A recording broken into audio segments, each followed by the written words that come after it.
एउटा कम्फर्टेबल सरकार भनेको के हो बुझ्यो भनेर सन्देश दियो। अर्को भनेको राष्ट्रियताको सन्दर्भमा नेपाली जनता रहेछ त भनेर उसले फेरि एकचोटि टेस्ट गर्यो। तर आज हेर्नु त एकजना पनि सडकमा छैन त। 219 मुलुक छ, 219 मुलुकमा 218 मुलुकमा नि परमादेशबाट व्यक्ति नै तोकेर आजसम्म एकजना पनि प्रधानमन्त्री भएको छैन। यो पहिलो नजिरो इतिहासमा यसकाल फाल्यौँ, राजा फाल्यौँ, गणतन्त्र ल्यायौँ भन्थ्यो भन्ने गरी हामीले त्यही हो नि। फेरि आज त मुलुक त राणा युगमै रहेछ त। जोखिम मोलेर यो बनेको हेर्नुहोस्। आज म तपाईँलाई प्रश्न पार्छु, नेपालको हरेक संविधानमा मिति उल्लेख गरिएको छ अगाडि, हरेक संविधानमा। आजसम्म जति पनि संविधान भने अन्तरिम संविधानमा समेत 2063 लेखिएको छ। यो संविधानमा मिति उल्लेख नगर्नको निमित्त 18 करोड खर्च गर्यो युरोपियन युनियनले। 18 करोड। यो सिरियस कुरा छ, सिरियस कुरा छ। यसको जवाफदेही म हुन्छु, यसको जवाफदेही म हुन्छु।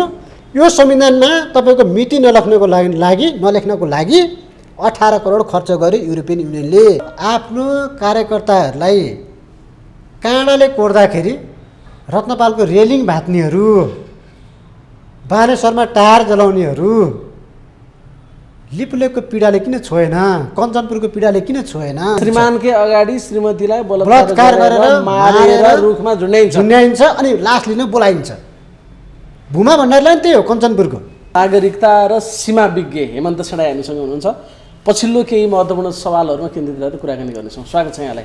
धन्यवाद, नमस्कार। फेरि एकपटक अर्को एउटा होनहार नेपाली युवाले ज्यान गुमाउनु परेको छ। त्यो पनि तुइन तर्दाखेरि भारतीय एसएसपीले तुइनको तार काटेर फेरि यतातिर सरकार त्यसलाई ढाकछोप गर्न खोज्दैछ। अहिले कुरा सबै आइसकेका छैन, यसरी उल्लेख नगरौँ, नलेखौँ, अतिरञ्जित नबनौँ भनेर नेपाल सरकार चाहिँ उल्टो यो खालको कुरा गरिरहेछ। कसरी हेर्नु भएको छ, कसरी घट्यो यो घटना, के हो यो कुरा? पहिलो कुरो त यो भारतीय विस्तारवादको पराकाष्ठको रूपमा हामीले यसलाई लिनुपर्छ। हेर्नुहोस् है, र यो घटना आज मात्र भएको होइन, हिजोका दिनमा पनि पटक पटक यो घटनाहरू घटेको। र तपाईँलाई म जानकारी गराउँ, कञ्चनपुरको पुनर्वासा क्षेत्रमा 2073 साल फागुनको 26 गते गोविन्द गौतमलाई नेपालकै भूभागपट्टि कलबट बनाउँदाखेरि एसएसपीले ताकी गोली हानेर मार्यो। देव सरकारै थियो। हेर्नुहोस् कस्तो संयोग। गोविन्द गौतमको पालामा पनि देव सरकार नै प्रधानमन्त्री थिए। शेरबहादुर देउवा प्रधानमन्त्री, गृहमन्त्री विमलेन्द्र निधि, नेपालीलाई ताकी भारतीयले गोली हानेर मार्यो गोविन्द गौतमलाई, 27 वर्षको केटोलाई, जवानलाई। हेर्नुहोस् आज पनि शेरबहादुर देउवा प्रधानमन्त्री भएको 3 हप्ता पुग्दैछ, छिमेकी जिल्लामा तुइन काटेर नेपालीलाई त्यस्तो अन्तर्राष्ट्रिय अपराध हो नि यो त। राष्ट्रिय मात्रै होइन नि यो त, अन्तर्राष्ट्रिय अपराध भारतले गर्यो। यो संयोग मात्रै हो कि? हुन त के भन्ने, यो सरकार बन्नुभन्दा अगाडि कम्फर्टेबल सरकारको कुरा गरियो। कम्फर्टेबल त नेपाली जनताको निमित्त होइन नि त्यो सरकार त, भारतको निमित्त कम्फर्टेबल थियो। अनि उसले के सोच्यो भने सरकार त हाम्रो निमित्त कम्फर्टेबल भइसक्यो, जनता त नेपाली हो, त्यो कम्फर्टेबल होइन हाम्रो निमित्त। किन जनताको जन्म त अर्कै सरकारलाई थियो, अर्को प्रधानमन्त्रीलाई थियो। त्यस कारणले गर्दाखेरि भारतको यो हेपा प्रवृत्तिको कारणले गर्दाखेरि त्यति बेला पनि हामी डेलिगेसन गएको थियौँ। हेर्नुहोस् विमलेन्द्र निधि बाटामा, गृहमन्त्री बाटामा, उहाँ लग काम्नु भयो। भारतको कुरा गर्ने बित्तिकै लग काम्नु भयो उहाँ। गृहमन्त्री सिटिङ तपाईँको फरेन तपाईँ होम मिनिस्टर नेपालको गृहमन्त्री इन्डियन ज्यादती धेरै भयो भनेर नेपाली मान्छेहरू ज्ञापन पत्र लिएर गयो भने उसले खुट्टा भुइँमा टेक्न सक्दैन। ठिङ्ग उभिएर तपाईँ हामी जसरी बस गर्छौँ नि यसरी बस गर्न सक्दैन, बस्नु पर्यो हो। आँखा दायाँ बायाँ गर्ने, कतिखेर हुन्छ फुत्किन खोज्ने, हतार छ भनेर फुत्किन खोज्ने। यो सवालमा हामीले धेरैलाई तपाईँको प्रधानमन्त्रीहरूलाई पनि भेट्यो भने त्यतिखेर पूर्व प्रधानमन्त्रीहरूलाई पनि नेपाल भारतको सीमा समस्याको कारणले यो समस्या भएको हो होइन। त्यस कारणले गर्दा यो समस्या चाहिँ हामीले दीर्घकालीन रूपमा समाधान गर्नुपर्छ है।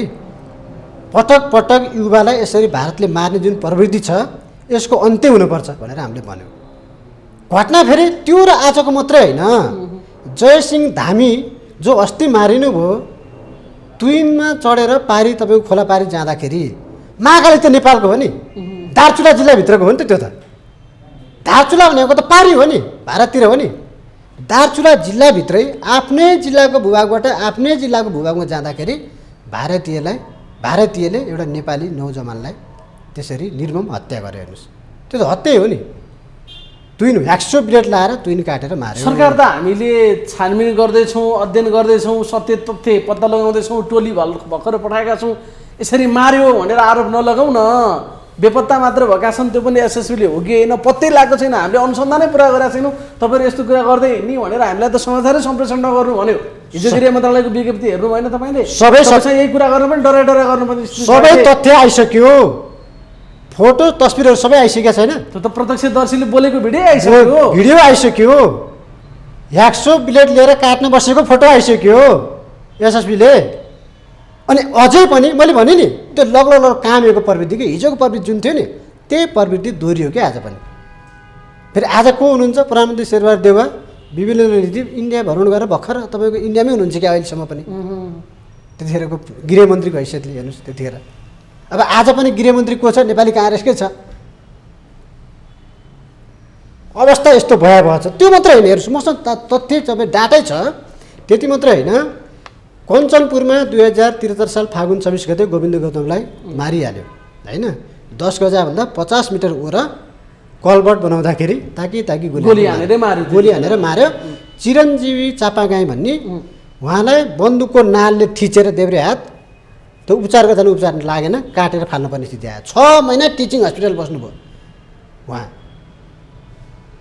त्यस पछाडि सप्तरी जिल्लाको लालापट्टीमा एकजना तपाईँको किशुनदेव यादव भन्नेलाई त्यसरी नै तपाईँको एसएसबीले गोली हानेर मार्यो। कति सालको कुरा हो यो 71-72 सालको कुरा हेर्नुहोस् है। 72 सालमा फेरि अर्को त्यहाँ पनि ज्यान गुमाउनु पर्यो।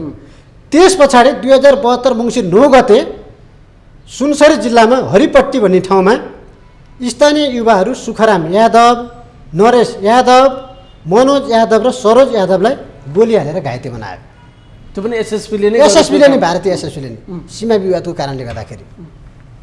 अर्को घटना त तपाईँ हामीलाई राम्ररी जानकारी छ, सप्तरीको तिलाठी कोइलाटीमा देवनारायण यादवलाई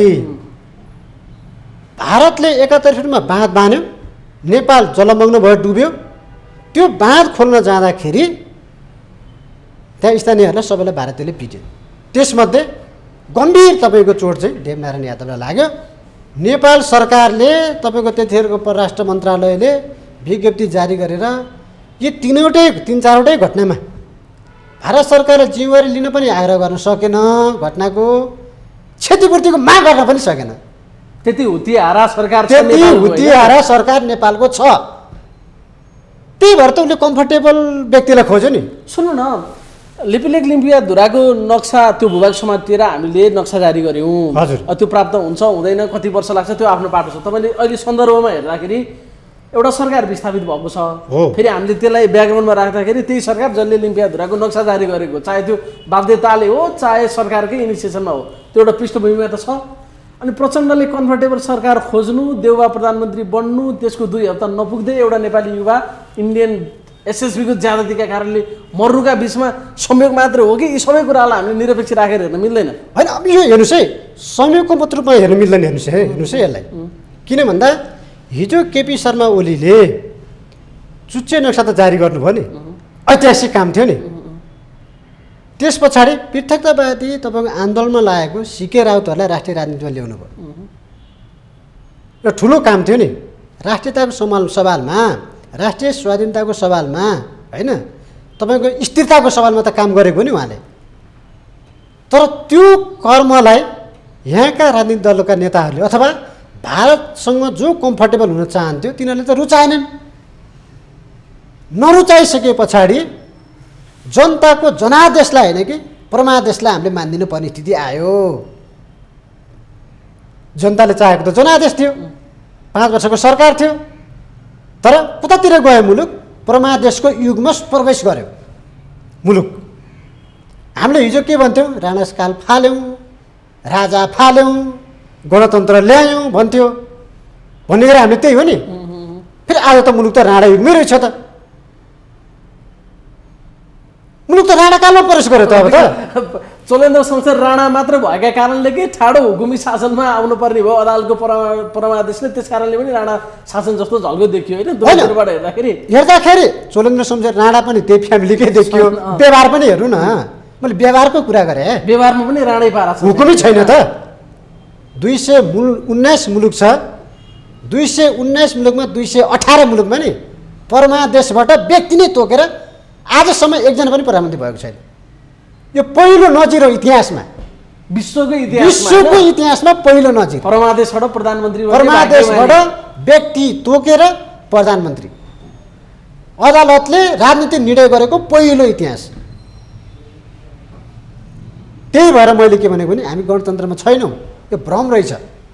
हामी त उही राणा कालमै रहेछौँ, हुकुमी राणा शासनमै रहेछौँ। होइन तपाईँले भनिदिनुहोस्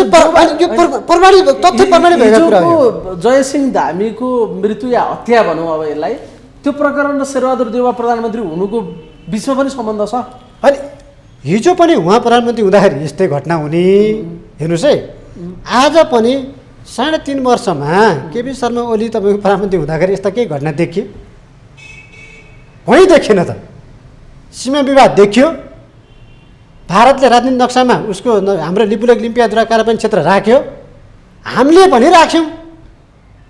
त्यति मात्रै होइन, सङ्घीय संसदबाट सत्यमेव जयते कि सीममेव जयते भनेर पढाउन सक्ने इतिहासमा पहिलो प्रधानमन्त्री भए केपी शर्मा ओली। त्यो तपाईँको प्रधानमन्त्री पनि त्यस्तो किसिमको प्रधानमन्त्री नै हामीले पायौँ नि त। तर ब्याक टु ब्याक यस किसिमको प्रधानमन्त्री पनि पायौँ कि हामीले फेरि हेर्दै ब्याक टु ब्याक वर्षको पिरियडमा हो। त्यस कारणले गर्दा यसलाई हामीले यस संयोग मात्रै होइन, त्यसरी हामीले नजरअन्दाज गर्न मिल्दैन। कम्फर्टेबल भन्ने बित्तिकै सरकार परिवर्तन हुने, एकाएक गठबन्धन हेर्नु न कसरी मिलेको। गठबन्धनको हेर्नु न, पार्टी फुटाएर टुक्रा टुक्रा बनाइदिएर केपी शर्मा ओलीको लाइनमा गएको राजापाला समेत फेरि जोडाइदिएर नाटकीय ढङ्गले, यो त नाटकीय ढङ्गले हो नि। यति यो यस किसिमको कला त कलाकारले नै सिक्न सक्दैनन् यति छोटो समयमा।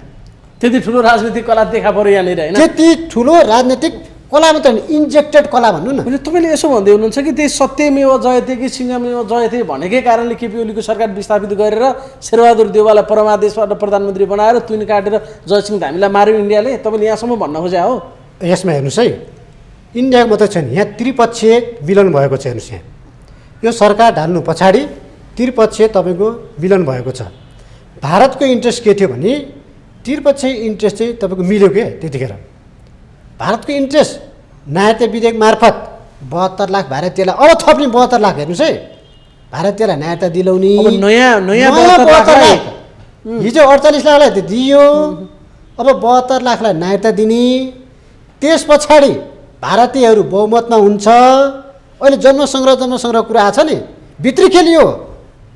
जन्मसङ्ग्रह आज हुनु पर्थ्यो, यो त 72 साल असो 3 भन्दा अगाडि हुनुपर्ने हो नि त। जन्मसङ्ग्रह भएको भए राजा चाहिन्छ कि चाहिँदैन, धर्मनिरपेक्षता चाहिन्छ कि चाहिँदैन, संहिता चाहिन्छ कि चाहिँदैन, किन गर्ने त्यतिखेर थियो। किन आज एकाएक आयो? विप्लवको नि जन्मसङ्ग्रह अरे, कस्तो जन्मसङ्ग्रह हो त्यो? उता सिके राउतको जन्मसङ्ग्रह, कुन जन्मसङ्ग्रह थियो? रविन्द्र मिश्रको जन्मसङ्ग्रह, रविन्द्र मिश्रकोसम्म आयो। राजेन्द्र महतोको जन्मसङ्ग्रह चाहिँ फेरि 22 जिल्ला टुक्र्याउने। तपाईँको सिके राउतको छ, एक मधेस एक प्रदेश, आत्मनिर्णयको अधिकार चाहियो अरे उसलाई। अनि अर्को अमेरिकाको तपाईँको इन्ट्रेस्ट एमसिसी परियोजना जसरी पनि पास गर्ने र नेपालमा छिर्ने। युरोपियन युनियनको इन्ट्रेस्ट के थियो भने हिजो संविधान जारी गर्नुभन्दा अगाडि 600 करोड उसले खर्च गर्यो यहाँ जातीय बिउ रोप्नको निमित्त। नेपाललाई फुटाउनै सकेन उनले। र 72 पछाडि उसले एउटा रिपोर्ट तयार गरेको छ। नेपाल कस्तो मुलुक रहेछ, कस्तो भूगोल रहेछ, कस्तो माटो रहेछ, त्यो कस्तो हावापानी रहेछ, यति लगानी गर्दा पनि फुटाउनै सकिएन। उनको नेपालमा जातीय विद्रोहको लागि 600 करोड लगानी गरेछ। 600 करोड युरोपियन युनियनले लगानी गर्यो। तर पनि सकेन, तै पनि सकेन। त्यस पछाडि उसले एउटा प्रतिवेदन तयार गर्यो। अब के गर्ने भन्दा उसले नयाँ रणनीति अपनायो। हेर्नुहोस्, अब चाहिँ तराईका मान्छेलाई पहाडमा ल्याएर तपाईँको जुदाइदिने, तराईको तराईमै होइन, पहाडकोलाई हिमालमा, हिमालकोलाई तराईमा लगिदिने, त्यसरी विभाजित गरिदिने। र अहिले त्यही नीति अनुरूप तराईमा जति पनि तपाईँको चाहिँ त्यो मस्जिदहरू बनेको छ, चिनिया लगानी बनेको छ। हेर्नुहोस्, मुस्लिम समुदायलाई त्यसरी फन्डेड गरेको छ। 17 अरब फन्डेड गरिसक्यो उसले अहिले विभिन्न आइएनजिओको नाममा। पहाडमा मिसनरी भनेपछि तपाईँले बुझ्नु भइहाल्छ, मिसनरी मार्फत पश्चिमाहरूले लगानी गरेको छ अहिले। हेर्नुहोस्, हिमालमा फ्री तिब्बत मुभमेन्ट मार्फत अमेरिकाले लगानी गरेको छ। जति पनि गुम्बाहरू हिमालमा बनेको छ अमेरिकन लगानीमा छ अहिले। हेर्नुहोस्, तपाईँलाई पत्ता लाग्दैन गुम्बाको लागि अमेरिकन लगानी? यो त अस्वाभाविक। त्यही त तपाईँले ठ्याक्कै उल्टो जस्तो लाग्छ क्या सुन्दाखेरि। हेर्दाखेरि उल्टो। मस्जिदमा चिनको भन्नुहुन्छ, मस्जिदमा गुम्बामा चिनको। अमेरिकाको भन्नुहुन्छ। हो, उल्टो। गुम्बा भन्ने बित्तिकै चिन हो, दिमागमा आउँछ चाहिँ नि। आउँछ नि त मान्छेलाई स्केच। हो, अब यसरी उसले लगानी गर्यो। अब के हुन्छ भने तराईमा पनि द्वन्द्व, पहाडमा पनि द्वन्द्व गराइदिने, हिमालमा पनि द्वन्द्व गराइदिने। अब नेपालको कुनै पनि ठाउँ हुँदैन कि द्वन्द्व नहुने भनेको यो अहिले उसले स्ट्राटेजी परिवर्तन गर्यो। हो, अब मेरो उसले- 600 करोड पनि लगानी भएको छ, त्यसलाई हो। पनि सिधैमा मार्न सक्दैन। सकिँदैन। त्यो वेबाट भएन भने अब यो वेबाट तपाईँले भनेको वेबाट सुरु गर्यो हो। हो। अब त्यति मात्र होइन, अब हेर्नुहोस् त्यो वे एउटा भयो, अर्को वे यो संविधानको निर्माण भयो नि, त्यो कसैको ध्यानै गएन यो विषयमा। हेर्नुहोस्, मैले जोखिम मोलेर यो बनेको। हेर्नुहोस्, आज म तपाईँलाई प्रश्न पार्छु, नेपालको हरेक संविधानमा मिति उल्लेख गरेको छ अगाडि, हरेक संविधानमा। आजसम्म जति पनि संविधान बने अन्तरिम संविधानमा समेत 2063 लेखिएको छ। यो संविधानमा मिति उल्लेख नगर्नको निमित्त 18 करोड खर्च गर्यो युरोपियन युनियनले। 18 करोड नेपालको संविधान मात्रै हो यो। अनि यो चाहिँ तपाईँको आरोप हो कि केही तथ्य प्रमाणका हेर्नुहोस् है, आधारमा तपाईँ बोल्दै हुनुहुन्छ? हेर्नुहोस् है, हेर्नुहोस्। यो त सिरियस कुरा छ नि। अनि यो सिरियस कुरा छ, सिरियस कुरा छ। यसको जवाफदेही म हुन्छु, यसको जवाफदेही म हुन्छु। यो संविधानमा तपाईँको मिति नलेख्नको लागि 18 करोड खर्च गर्यो युरोपियन युनियनले, पश्चिमाले। उनीहरूको जिकिर के थियो भने 2 हप्तासम्म यस विषयमा छलफल भयो, यो विषयमा, मितिको विषयमा। उनीहरूले पहिला के भन्यो भने हाम्रो यत्रो लगानी भएको छ, हाम्रो इनिसिएसनमा बनेको संविधान, संविधान सभाभित्रको कुर्ची हामीले किनेको भनेर डेनमार्कले तपाईँको दाबी गर्यो। किनेको पनि उसैले हो, संविधान सभाको भवनभित्रको कुर्ची डेनमार्कले किनिदिएको, त्यो माइक नर्वेले किनिदिएको, त्यहाँ 10वटा तपाईँ स्क्रिन छ, मोनिटरहरू अमेरिकाले किनिदिएको, त्यतिखेर सभासदलाई ओसार्ने 10वटा गाडी भारतले किनिदिएको, त्यो भवन चिनले दिएको। अनि त्यहाँभित्र बस्ने मान्छेले चाहिँ नेपालको निम्ति संविधान लेख्छ त लेख्दैन? त्यो त थाहा थियो हामीलाई।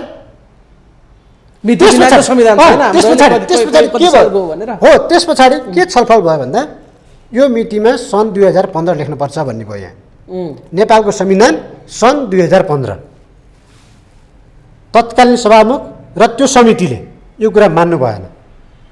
नमानिसके पछाडि अन्तिमसम्म प्रयास गर्यो, 18 करोड उसले खर्च गर्यो। हेर्नुहोस्, त्यतिखेर नेपालको यो तपाईँको भ्याली बाहिरको तपाईँले देख्नु भएको छैन होला, भिआइपी रिसोर्टहरूमा सबै नेताहरूलाई घुमाएको छ त्यतिखेर तिनीहरूले, भिआइपी रिसोर्टहरूमा। त्यस पछाडि यहाँका नेवार समुदायका अगुवाहरूलाई तपाईँको अगाडि सारियो। इस्पी सम्मत हुँदैन भने अब नेपाल सम्मत लेख्न लाउनु पऱ्यो भनेर। काठमाडौँको नेवारको प्रतिनिधित्व हुन्छ, नेपाल सम्मत लेख्न लाउनु पऱ्यो, तै पनि विक्रम सम्मत चाहिँ हुँदैन भनिसके पछाडि त्यो विषयमा पनि मान्न तयार नभइसके पछाडि अन्तिममा सुभाष चन्द्र नेउमाङको एकल निर्णयले इस्वी सम्मत नलेख्ने, नेपाल सम्मत पनि नलेख्ने, विक्रम सम्मत पनि नलेख्ने भनेर नेपालको संविधान मात्र लेख्यो, खाली राखियो।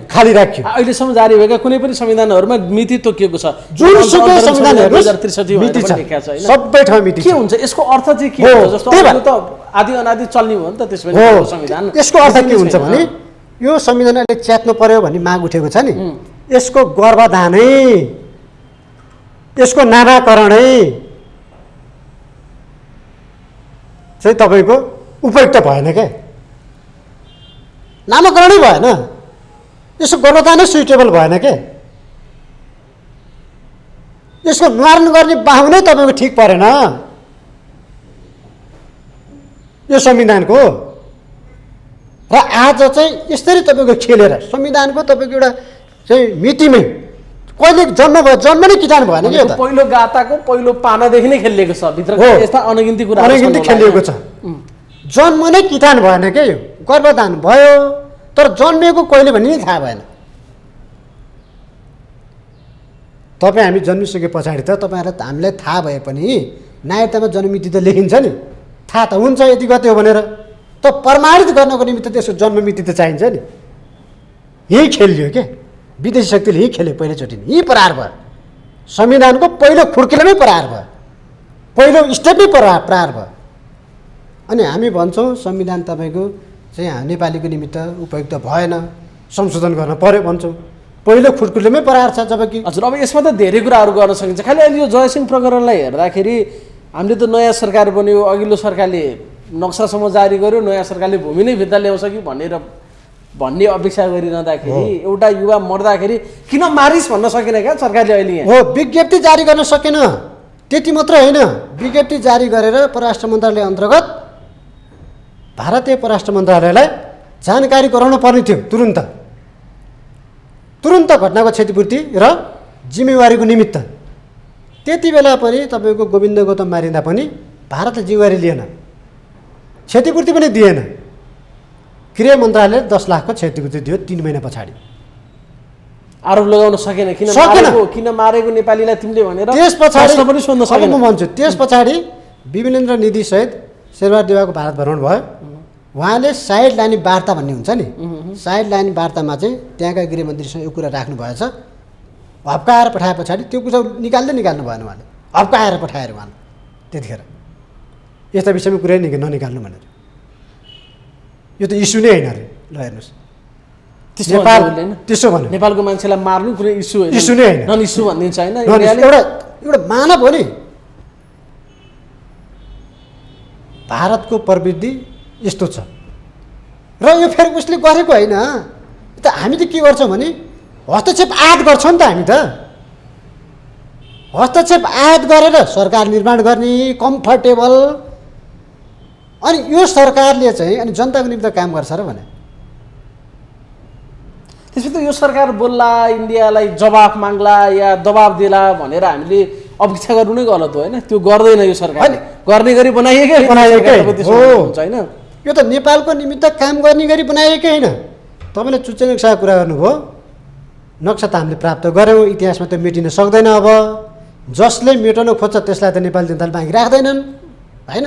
तर पूर्जा हाम्रो हातमा छ, जमिन अर्कोले भुक्चल्नु गरेको बसेको छ। अहिले 4733 जना भारतीय सुरक्षाकर्मी छ त्यहाँ अहिले, लिपुलेक, लिम्पियाधुरा र कालापानी क्षेत्रमा। 2वटा MI-17 हेलिकप्टर, एउटा MI-26 हेलिकप्टर, त्यो भनेको बेली ब्रिज समेत त्यसले ओसार्न सक्छ। त्यसरी ऊ बसेको छ। त्यति मात्रै होइन, डिफेन्स वाल बनायो अहिले उसले। त्यहाँ युद्ध भयो भने लड्नको निमित्त डिफेन्स वाल बनाएको छ। उसले आफ्नो काम रोकेको छैन। उसले हाम्रो काम रोकेकै छैन। जारी गर्यो, एकछिन ताली बजायौँ होइन, एकदम राम्रो भयो भने नक्सा त हाम्रो छ। तर हाम्रो भूभागमा अहिले ऊ त्यसरी बसिरहेको छ, वाल थपिसक्यो। नेपालीले जानिँदैन, निकै टाढाबाट हेर्न पनि सक्दैन। त्यहाँ हेऱ्यो भने शहीद भइहाल्यो। तपाईँलाई म भन्छु, लिपुलेक, लिम्पियाधुरा, कालापानी जो भनिएको छ नि, हाम्रो अहिले सुरक्षाकर्मी 27 जना लगाएर राख्यो नि एउटा टुकुटी सशस्त्रको। त्योभन्दा अगाडि त प्रहरी थियो 8-9 जना। त्यो भनेको कालापानी क्षेत्रबाट 32 किलोमिटर ओर हो। त्यो भनेको हाम्रो पहिलेको त्यो थेप्चो नक्सा थियो नि, त्यो थेप्चो नक्साको बिन्दुबाट पनि सिमानाबाट पनि 32 किलोमिटर ओर हो के। पुरानै नक्साबाट पनि, पुरानो नक्साबाट। नयाँ नक्सामा त यसरी बसेका छन् भारतीयहरू। हेर्नुहोस्, अहिले भारतीयहरू नयाँ नक्सामा चाहिँ लिम्पियाधुरामा ITBT फोर्स भनिन्छ, इन्डो टिबेटन बोर्डर फोर्स 1000 को सङ्ख्यामा छ। कुटी नजिकै भारतीय गोर्खापल्टन। अब हेर्नुहोस्, गोर्खापल्टन भनेको नेपालीहरू जो जागिर खान जान्छन् भारतमा, सेनामा, भारतीय सेनामा, तिनीहरूलाई समेत 1000 जना त्यहाँ ल्याएर राखेको छ अहिले। हेर्नुहोस्, अब हामी लड्दाखेरि अग्रपन्थीमा तिनीहरू छन्। अब हामी लड्दाखेरि हाम्रै दाजुभाइसँग लड्ने हो। पहिला कालापानीमा लड्न पर्यो भने हामी हाम्रै दाजुभाइसँग पहिलो हाम्रो भेटघाट हुने ठाउँमा नेपाली दाजुभाइ लिएर नेपाल भूमितिर तिर्साएर राखेको छ इन्डियाले हो। त्यस पछाडि उसले अहिले नाभि नजिकै 1000 जना भारतीय सेना राखेको छ। त्यस पछाडि गुन्जी नजिकै 130 जना भारतीय प्रहरी ल्याएर राखेको छ। हेर्नुहोस्, अनि नाभी गुन्जी र लिपु भन्ज्याङको बिचमा चाहिँ इन्डो टिबेटन बोर्डर फोर्स भनेर 540जना राखेको छ। अर्को लिपुलेक क्षेत्रमा अब हेर्नुहोस् है, लिपुलेकमा त हामी पुग्न सकेकै छैनौँ। लिपुलेक क्षेत्रमा भारतीय सेना 300जना छ हेर्नुहोस्।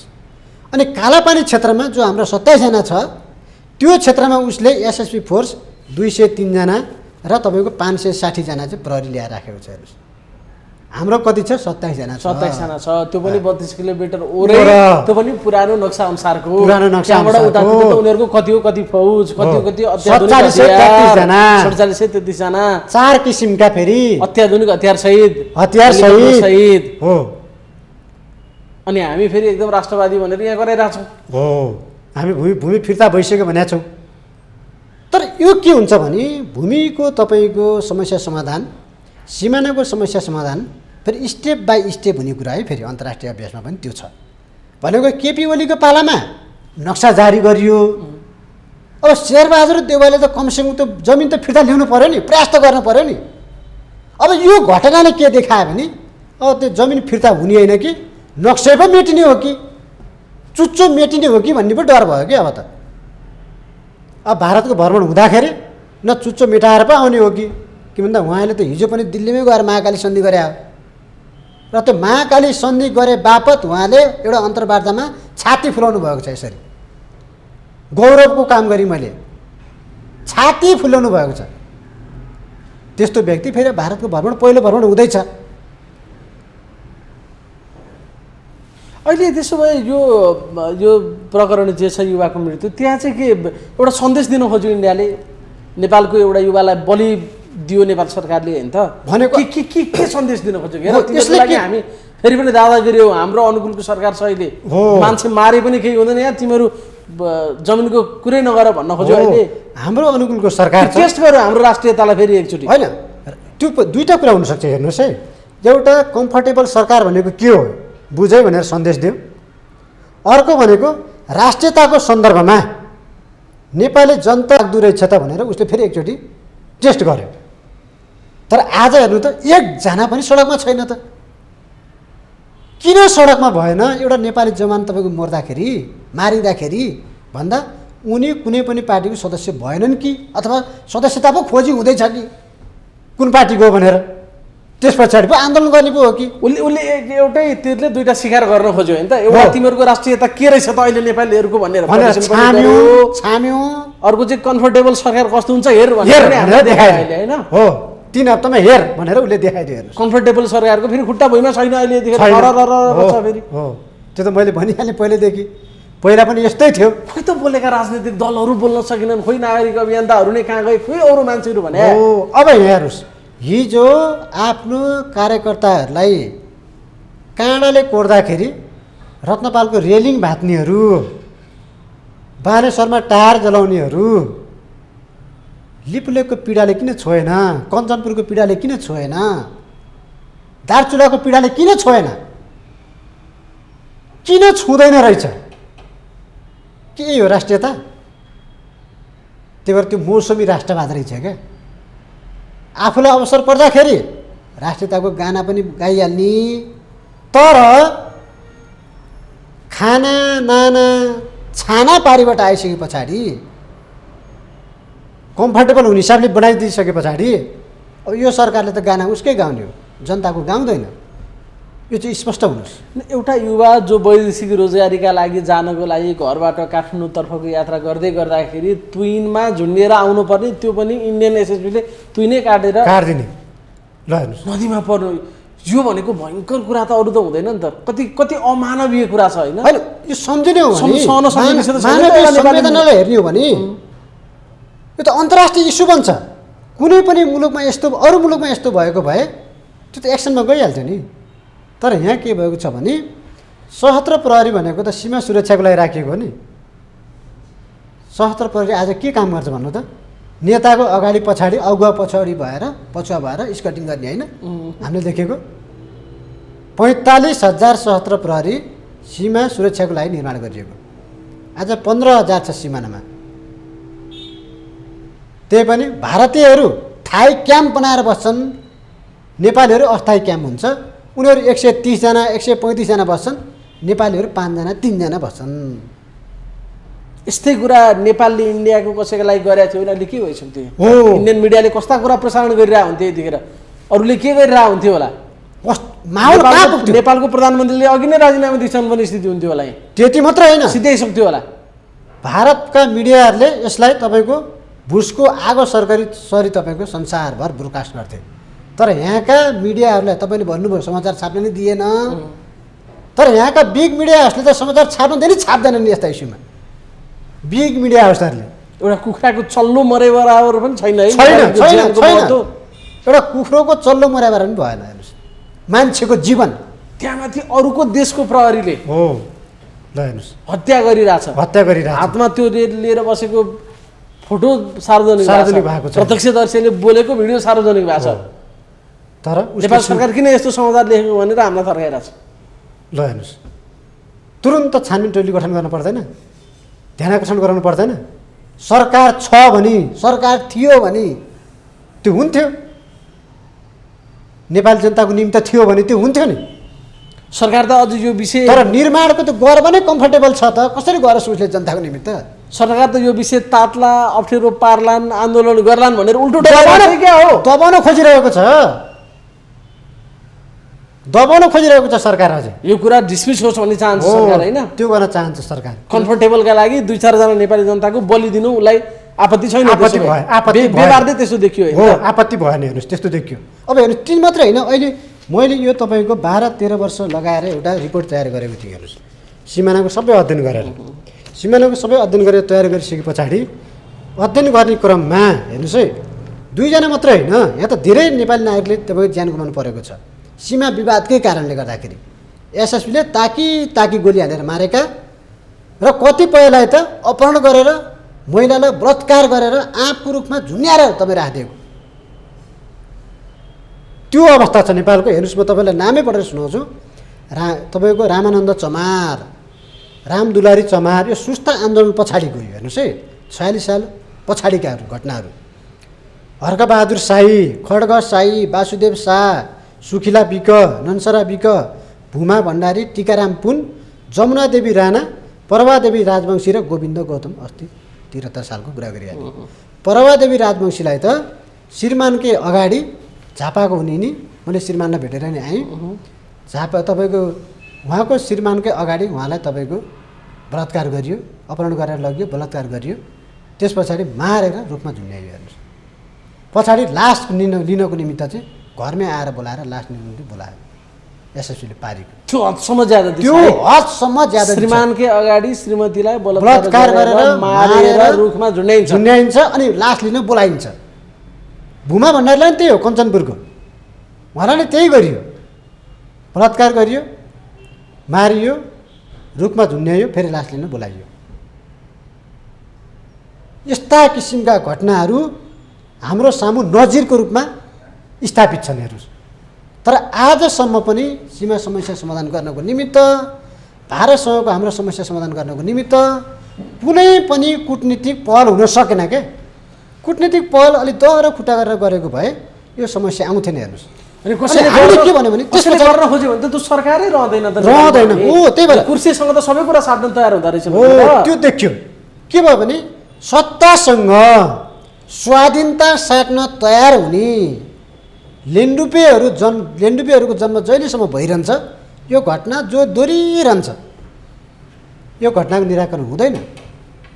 मैले यो तपाईँको रिपोर्ट तयार गरिसके पछाडि सबैलाई भेटेँ। हेर्नुहोस् सबैलाई जानकारी गरायो। हेर्नुहोस् राष्ट्रपति सबैलाई गएर जानकारी गरायो। 2075 साल असोज 6 गते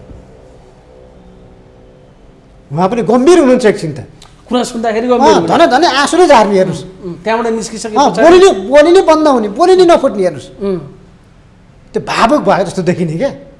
तर जब भेट सक्यो नि, छलफल सक्यो नि, त्यस पछाडि नेपालीको बानी छ नि त 9 दिनमा नौलो, 20 दिनमा बिर्सियो, 30 दिनमा त तर्स्यो। घटना सुनायो भने तर्सिने। अब यस्तो मैले पहिलो दिनदेखि तर्सिन थालेर पो यहाँ कुरा पहिलो दिनदेखि तर्सिने। अब यो उल्टो भयो फेरि। हेर्नुहोस् अहिले चाहिँ पहिलो दिनमै तर्स्यो। इन्डियनले नेपाली मार्छ, नेपालको सरकार थुरुर मलाई इन्डियाले गाली गर्ला भनेर डराएर बस्छ यहाँनिर होइन। यस्तो नामर्द छ सरकार अहिले पानी मरुवा। आज मात्रै नि हिजोदेखि नै यस्तै छ। अलिकति खुट्टा टेक्न खोज्यो भने त्यो भूतपूर्व भइहाल्छ होइन। भूतपूर्व भइहाल्छ, तुरुन्त भूतपूर्व हुन्छ, दिन गर्न थाले हुन्छ। निर्वाचन आयोगको पूर्व निर्वाचन आयुक्त भोजराज पोखरेलले त्यसै भन्नुभएको छ, हरेक तपाईँहरूका नेताहरू मन्त्री प्रधानमन्त्री माग्नलाई यहाँ आउँछन्, कतिलाई बनाउँ हामी?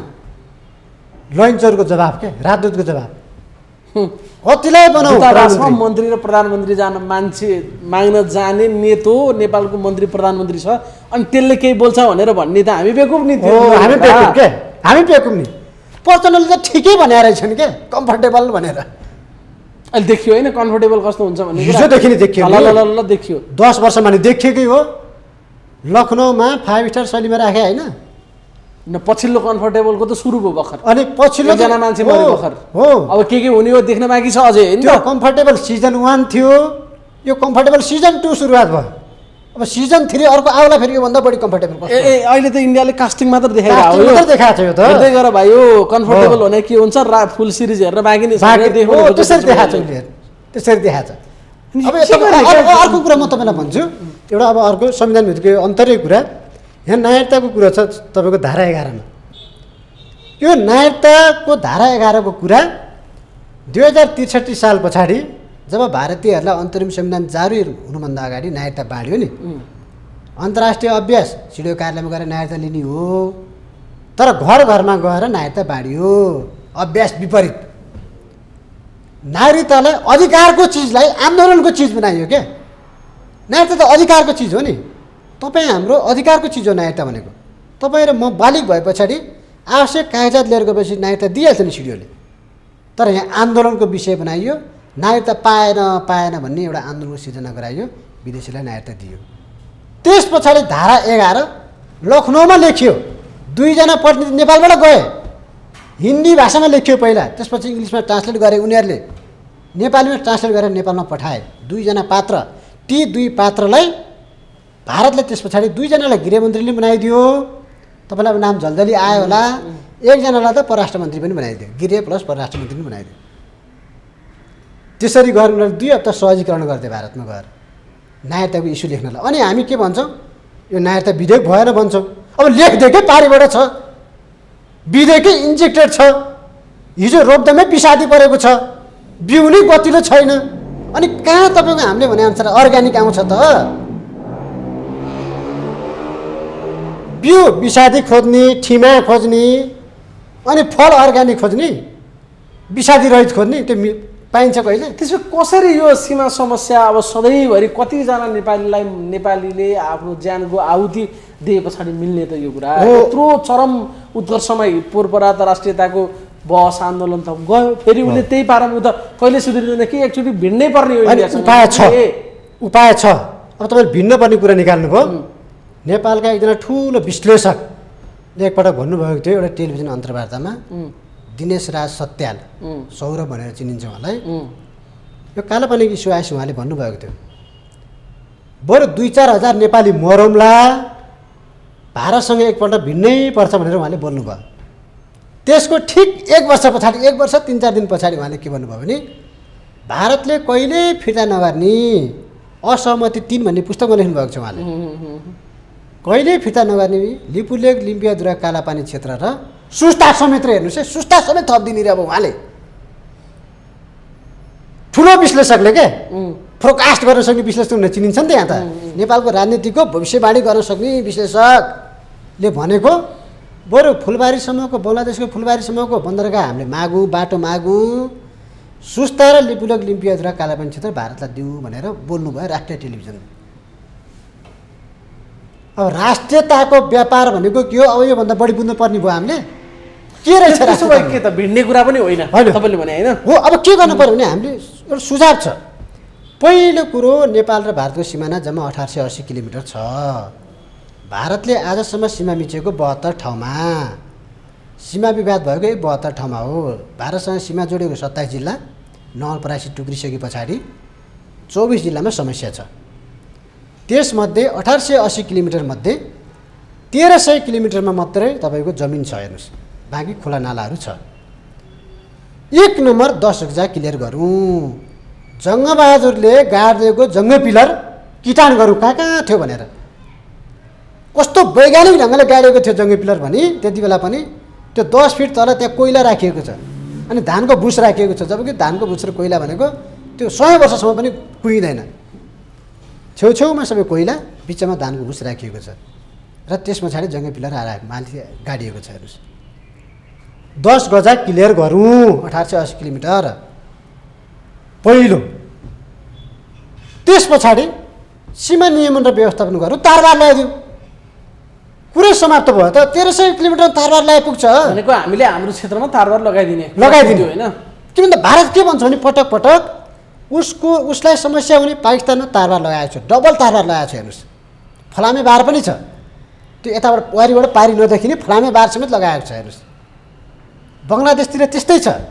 चीनतिर त्यस्तै लगाएको छ उसले हेर्नुहोस् तर नेपालतिर ऊ किन लिन लाउन चाहँदैन भन्दा यहाँ हेप्न सकिन्छ त्यति मात्रै होइन तीनवटा कुरा छ लुट्न सकिन्छ त्यही मात्रै होइन तीनवटा कुरा छ नि खुल्ला सिमाना जनसङ्ख्यिक अतिक्रमण नागरिकता वितरण उसको सेरिज हो नेहरू डक्ट्रिनमा लेखिएको छ हेर्नुहोस् नेहरू डक्ट्रिनमा त्यसपछि वल्लभ भाइ पटेल डक्ट्रिन आयो त्यसले कन्टिन्युस गर्यो श्याम शरण डक्ट्रिन आयो त्यसले कन्टिन्युस गर्दैछ अहिले त्यो चलिरहेछ अहिले खुल्ला सिमाना बिहारीहरूलाई नेपालमा छिराउने कामको सिलसिलामा रोजगारीको सिलसिलामा अनि नागरिकताको आन्दोलन उठाउन लगाइदिने नागरिकता बाँड्न नेपाल सरकारलाई तयार बनाइदिने र नेपालमा इन्डियनको नागरिक चाहिँ धेरै बढाइदिने नेपालीमा हो त्यस पछाडि जसरी सिक्किमलाई तपाईँको बुलेटको आधारमा लियो बन्दुक हानेर लडाइँ युद्ध लडेर नेपाललाई चाहिँ ब्यालेटको आधारमा लिने कति सजिलो छ लड्न नि परेन भिड्न नि परेन